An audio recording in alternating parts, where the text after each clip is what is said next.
hoy en el mercado. Pero bueno, estamos hablando del tipo de cambio, ¿no? Entonces... Bueno, por eso, el tipo de cambio, desde mi perspectiva, no está atrasado. Bueno, eso quiero, para encuadrar la discusión y para que la entendamos, perdón, yo sé que usted la entiende, para que lo entienda toda la audiencia, en todo caso yo que soy el que menos entiende. Vamos a ponerlo así. Caballo dijo, 20% está atrasado un 20%. Y usted no le respondió a Caballo, le respondió a cosas como esta que quiero entender. Si comparamos la paridad actual con la paridad durante el gobierno de Cristina, no está atrasado.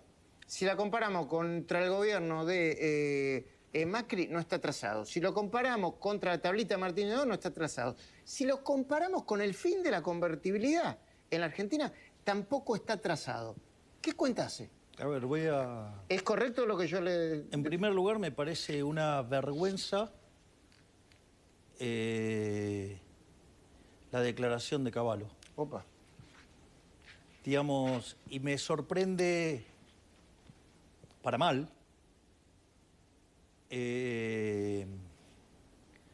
su juicio tan ligero y tan mal fundamentado técnicamente para hacer un disparo de estas características. En especial porque cuando él era ministro de Economía, cuando le hablaban del tipo de cambio, se ponía como loco. Y se ponía bastante violento, además. Eso pasó durante la convertibilidad, digamos. Sino que recuerden las cosas que hizo durante el 94-95, en el medio del contexto del efecto tequila y cómo se ponía y las cosas que decía. Entonces es interesante porque el equivalente de ese tipo de cambio que él defendía era de 700 pesos de hoy. O sea que era más bajo hasta... Claro. Y no solo que era de 700 pesos, Argentina no tenía equilibrio fiscal y nosotros sí tenemos equilibrio fiscal. Y esto es un tema, digamos, no menor. Por lo tanto, la declaración de Caballo me parece desafortunada e incorrecta en términos técnicos. Y ahora, digamos, voy a dar mis explicaciones. ¿Por qué está mal el análisis que hacen los economistas? Que yo lo llamo econochantas de Mandrilandia. Los econochantas de Mandrilandia lo que usan es un indicador que se llama tipo de cambio real, que computan cómo se mueve el tipo de cambio nominal, la inflación internacional y la inflación local. Y toman fechas para hacerlo. ¡Ah! ¡Qué interesante lo que usted está diciendo! Claro. Porque siempre empieza una fecha y termina en otra. Claro, entonces el punto es, ¿dónde hacen el corte? Qué casualidad que todos están muchos haciendo el corte, ¿saben dónde, Luis? ¿En dónde? En el año 2002. Justo en el año 2002, que cuando se salió de la convertibilidad, hubo un overshooting altísimo, ¿sí? Que fue básicamente, usted en el año 2002 llegó a tener el tipo de cambio real más alto de la historia argentina. Perdón, para que no me pierda, ¿que ponía el dólar como muy alto o muy bajo? Muy, muy alto. Muy alto. ¿Se acuerda cuando llegó a tocar casi los 4 pesos? Sí. Bueno, la contracara que era que usted tenía 57% de pobres, cayó la economía 11% en el año, pero en el segundo trimestre había caído 16%. Perdón, no quiero... Antes de la especificación asimétrica. Durante todo ese proceso. Ok. No solo eso... El dólar, el que puso dólar recibía dólares... Sí, la mentira esa de Duhalde, claro, No, exactamente. Pero al margen... Confiscación confiscación. Fue confiscación igual que el plan Bonex, que fue el que le limpió el terreno a Caballo para hacer la convertibilidad. En cambio, nosotros respetamos el derecho de propiedad al limpiar los pases del Banco Central y hacer cero el déficit cuasi fiscal, ¿no? Esos 10 puntos de ajuste que muchos se niegan a mirar, porque claro, ¿cómo nos van a dar semejante reconocimiento de algo que no veyeron o no entendían? Entonces, el consenso de los economistas toma esa fecha determinada. Claro. Yo le digo consenso de algunos economistas, claro, entonces no le digo ni mandriles. Lo que usted está diciendo, entonces, es que está sesgando la muestra en un periodo donde Argentina...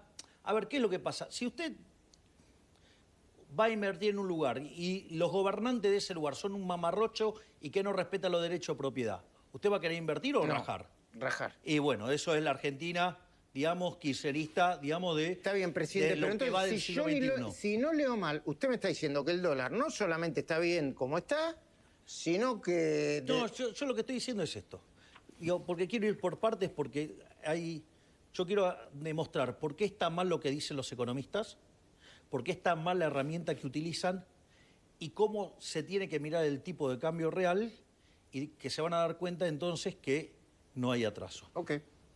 Entonces, ¿qué es lo que pasa? Usted está mirando una situación de extremada desconfianza. Por lo tanto, usted está sesgando la muestra. Entonces, la pregunta es, ¿y por qué, digamos, no tomo desde enero del 91? Ah, no, claro, porque el número me da mucho más bajo. Claro. Ah, y yo le hago una pregunta. En términos de respeto de derecho a propiedad, ¿usted cree que este gobierno se parece más al kirchnerismo, que era una máquina de usurpar, o a alguien que respeta los derechos de propiedad? No hubo ni plan Bonex ni O sea, con lo cual nosotros somos mejores que lo que hubo durante la convertibilidad. más confiables. Exacto, respetamos Del más los principio. derechos de propiedad. Consecuentemente, usted, digamos, esta época se parece más a la época de la convertibilidad que a esto. Por lo tanto, digamos, el tipo de cambio de la convertibilidad en promedio debe ser cerca de 750 pesos. Pero yo escucho... Bueno, pero espere, sí. porque esto es una discusión. Digo, yo me quedo a hablar todo lo que sea necesario, Sí, pero sí, sí. hay discusiones que me parece que vale la pena darlas a fondo Muy y así, interesante, digamos, sí, sí. los econochantas mandriles de Mandrilandia, digo, que reciban una lección que no alcance toda la vaselina que anda dando vueltas en el mundo. Voy a ir a otro punto más, con lo cual, digamos, ¿a qué quiere decir esto? Que si yo corto la serie, depende de dónde la voy a cortar, y hay momentos de la historia que se parecen más y otros menos. Digo, entonces están cortando la serie en un momento de la historia que además no se parece. Punto uno. Punto dos. Supongamos que por alguna cuestión viene el creador, extiende su mano y le dice, Luis, acá le paso cuál es el tipo de cambio real de equilibrio. Eso no existe tampoco, ¿no? No, En el mundo ni... bien, ya sabemos que no existe. Porque usted para conocer, por eso es irritante e insultante la estupidez que dijo Cavallo. Y voy a explicar por qué. Porque usted para conocer el tipo de cambio real de equilibrio, si usted está diciendo que está atrasado, quiere decir que usted conoce el tipo de cambio real de equilibrio. Si usted conoce el tipo de cambio real de equilibrio, usted tiene que saber estas cosas. Usted tendría que conocer las preferencias de todos los individuos de Argentina y del mundo, de hoy hasta la eternidad. Debería además conocer de todos ellos la tasa de preferencia intertemporal. Debería conocer la tecnología en todo el mundo, del presente hasta el futuro, hasta la eternidad. Con lo cual, usted tiene que adivinar el progreso tecnológico. Y siempre que el dólar no se mueva mucho, digamos. No, pero de vuelta. Yo, digamos, o sea, estoy diciendo que necesitaría usted saber para hacer ese cálculo. Y necesitaría saber las dotaciones de la economía. Que además las dotaciones con el tiempo cambian. ¿Qué quiere decir esto? Que usted para saber eso debería ser omnisciente, omnipresente y omnipotente. Usted debería ser Dios. Es decir, eso es lo que Hayek llamaba la pretensión del conocimiento o, que está volcado, la fatal arrogancia. Entonces, digo, que venga alguien y me traiga ese vector y que lo pueda calcular y intertemporalmente, y entonces, digamos, ok, yo digo, bueno, qué interesante. Pero no solo eso. No solo eso, con lo cual usted ya ve un segundo argumento que es imposible determinar ese número. Digo, seriamente. Digo, hacer un cachivache lo hace cualquiera. Ahora, en ese sentido, ahora supongamos que usted necesita conocer el tipo de cambio real. Y que de vuelta viene el creador y le dice, es este.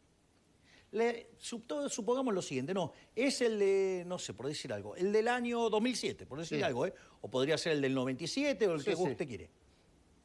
La pregunta es, dado ese punto en el tiempo, ¿usted cree que las condiciones de oferta y de demanda de todos los bienes de la economía local y mundial, de acá hasta este periodo, son las mismas? Es una estupidez. Okay. ¿Qué quiere decir eso? Que esa metodología es una basura. Okay. Es decir, no sirve. Solo economistas mediocres, poco formados, ¿sí?, pueden adoptar esa metodología. Ahora voy a explicar yo por qué no hay atraso. Hay tres modelos para usted, digamos, o sea, genere atraso cambiario, así básicos. Uno es el modelo del kirchnerismo. Déficit fiscal. Emisión monetaria. Inflación, para anclar la inflación, fijar el tipo de cambio. Se empiezan a perder reserva. Como se pierde reserva, se ponen controles de capitales. Y como ese proceso continúa, aparece la brecha. Entonces usted tendría que ver en un proceso de apreciación cambiaria, estilo kirchnerista, por eso me causa gracia que los kirchneristas hablen de apreciación cambiaria, tendría que ver pérdida de reservas, tendría que ver inflación creciente y tendría que ver, además, brecha creciente. ¿Usted qué observa en nuestro caso? Observa básicamente brecha decreciente, o sea, casi extinta, y no solo eso, sino que además en el medio ganamos 25.000 millones de dólares de reservas. Y además tenemos superávit fiscal, con lo cual... Ese caso no es. No es ese caso. Gobierno de Macri. El caso 2 es el modelo de Macri. ¿Cómo funciona? Usted tiene déficit fiscal, déficit que Macri no corrigió ni siquiera la línea primaria, porque cuando llegó al equilibrio primario, no financiero, o sea, sin los intereses, que es el que cuenta, no el primario, en ese caso, además lo logró con licuación de partidas y tirándole y con libramiento sin pago, o sea, tirándose al gobierno siguiente. Digo, para que cuando hacen las críticas haya un poquito más de modestia y de autocrítica sincera. Digo, en especial la cuestión fiscal, porque eso no lo logró nadie en 123 años, lo logramos nosotros desde el primer mes de gestión. Pues le tengo que hablar de Macri, en otra vida. Bueno, no tengo problema hablar de Macri, por quien además tengo un afecto enorme. Okay.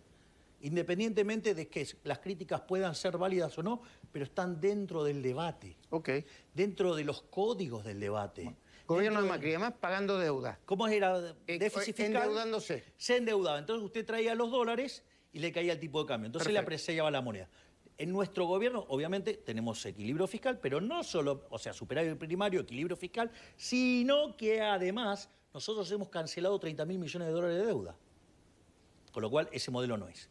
El otro modelo es el modelo a la Martínez Dios. Tablita, digamos, carry trade. ¿Qué es lo que hace usted? Genera déficit fiscal, lo financia con emisión monetaria o endeudamiento. Y para evitar que el tipo de cambio salte, usted, o que se le escapen los precios, esteriliza pesos, o sea, saca peso de la calle con deuda y sube la tasa de interés. En nuestro gobierno no solo de vuelta que hay equilibrio fiscal, sino que además nosotros asumimos con una tasa de interés del 235% y el 35%. Es decir, está bien, pero entonces... No les dan los números. Me explicó los 4 casos, los entendí es más, perfectamente. puedo contarle lo del restaurante. Eso. Vamos por lo del restaurante. Entonces, ¿por qué está tan caro? Qué peligroso cuando Argentina está tan caro, mucho más caro que el mundo. Eso es mentira. Pero voy a... de Palermo. Pero cuando usted va a Palermo, el equivalente no es ir a comer el McDonald's del sur de la Florida. No es el precio equivalente el que compara ahí. ¿Cuál sería el precio equivalente? Tendría que comparar geográficamente con un lugar ABC. Vaya a un buen lugar de New York, en Manhattan, y va a ver la diferencia. Si va a comprar lo mismo por $200. Vamos. No importa, digo, o sea, por eso. Cada sector tiene su respuesta. Por eso. Entonces, y Brasil, pero ahora, bueno, parece que no está yendo. ¿Cómo es lo de Brasil? A ver, también podemos discutir. A ver, si devaluar fuera una... Hay que agarrar el aéreo, ¿no? Igual si devaluar fuera una receta, Argentina tendría que ser potencia y sin embargo se destruyó. Lo cual no es el método. Okay. Pero dicho eso, le voy a hacer un caso, por ejemplo, le voy a hacer 2. Uno teórico, para ver por qué el sector no transable se vuelve caro, y otro le voy a hacer un caso empírico. En el caso teórico, usted tiene un modelo de transables no transables. La competitividad viene dado por el precio relativo de los transables respecto a los no transables. ¿Qué diferencia los transables son los comercializables internacionalmente. Ejemplo, no sé, trigo, digamos, y lo no transable, la peluquería, el restaurante. Dicho esto, el precio de los transables es el tipo de cambio multiplicado por el precio internacional de los bienes transables. Y el precio de los no transables es el precio de los no transables local. ¿Qué es lo que ocurre? Supongamos lo siguiente, usted está en equilibrio. Ahora viene alguien, tira un exocet en el sector no transable de la economía.